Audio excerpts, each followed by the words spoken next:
of this initiative.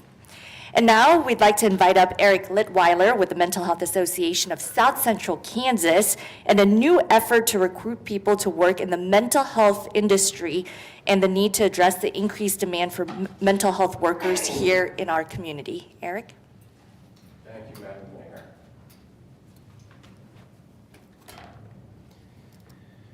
The state of Kansas, as many of you probably know, continues to rank last in the nation, 51 out of 51, including the District of Columbia, in providing access to mental health care for our citizens.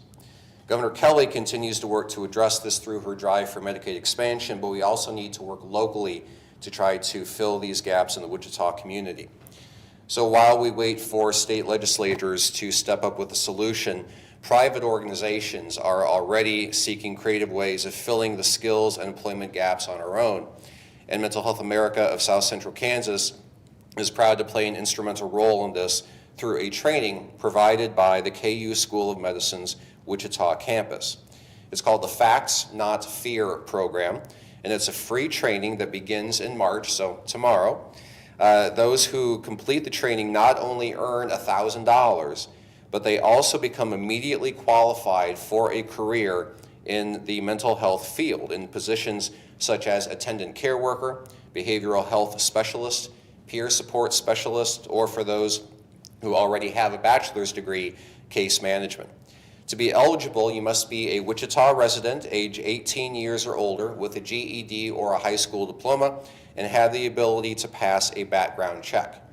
Now, the trainings require only 40 hours of your time.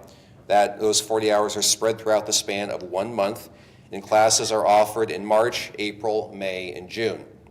To register for Facts Not Fear and to see the class schedule, you can actually just utilize this QR code, which can also be found across our social media on Facebook, Twitter, Instagram, and LinkedIn.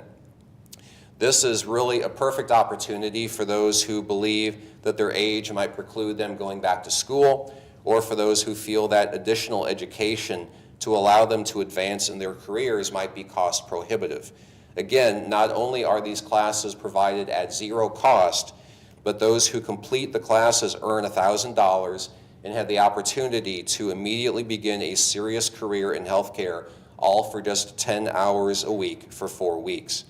The barriers to an advanced career will never be lower, and the benefits in filling the badly depleted pipeline of mental health care workers in Kansas will never be greater to realize.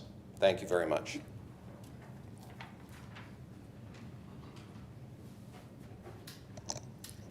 Thank you very much, Eric. Now, finally, we'd like to welcome Aaron Moses with the Wichita Police Department to discuss crime statistics around Wichita and how the Wichita Police Department is working to lower those numbers. Thank you, Mayor. Lieutenant Aaron Moses with the Wichita Police Department. We're going to provide an update on 2024 crime statistics today. As I think everyone is aware, we have seen an increase in homicide cases in 2024 compared to 2023. We've also seen a significant increase in auto theft cases that we attribute to the Kia Boys social media trend. Our crime analysts are working with field personnel to address this trend, and we want to remind those with affected Kia and Hyundai vehicles to take extra precautions to avoid theft of those vehicles. We have identified and arrested multiple suspects involved in these cases, and we will continue to identify and apprehend other involved individuals. However, we all know that the mayor likes to talk about good news at these press conferences, and we do want to share some good news regarding crime trends and statistics. It's important to note that even with the increase in homicides, we are seeing a decrease in Part 1 violent crime across the city. In total, Part 1 violent crime has seen a decrease of 10% compared to 2023 and a decrease of 8% compared to the 5-year average. Year to date, we are down 29% in reported rape cases compared to 2023 and 39% compared to the 5-year average. Year to date, we are down 20% in reported robbery cases compared to 2023 and 28% down compared to the 5-year average. Year to date, we're 8% down in aggravated assault and aggravated battery cases compared to 2023, and we are even with the 5-year average. Notably, aggravated assault and aggravated battery cases involving the discharge of a firearm are down 45% compared to 2023 and 41% compared to the 5-year average. Additionally, we have seen a 17% decrease in drive-by shootings compared to 2023.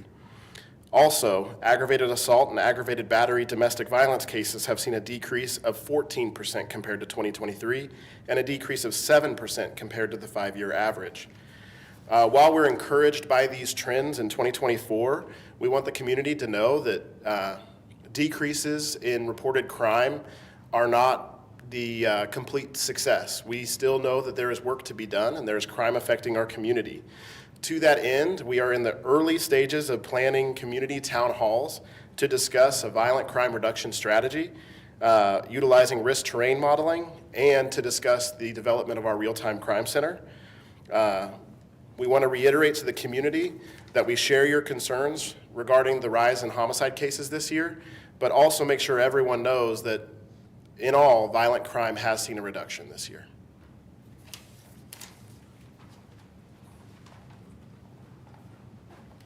Thank you again, Aaron. In other good news, tomorrow the city will be hosting the Digital Equity Summit to discuss ways to close the digital divide. Presenters from the city, WSU, Empower, Envision, and more will discuss how they're working to create digital equity in our community.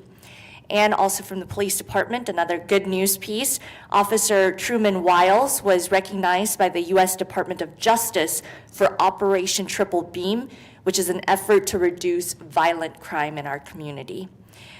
And we have a special guest today from Boy Scouts of America Quivira Council, Brian, to tell us some good news also from our community.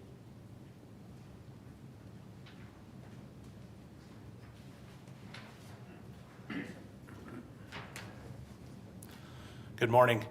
We're very proud of our Explorer Post 911 sponsored by the Sedgwick County EMS.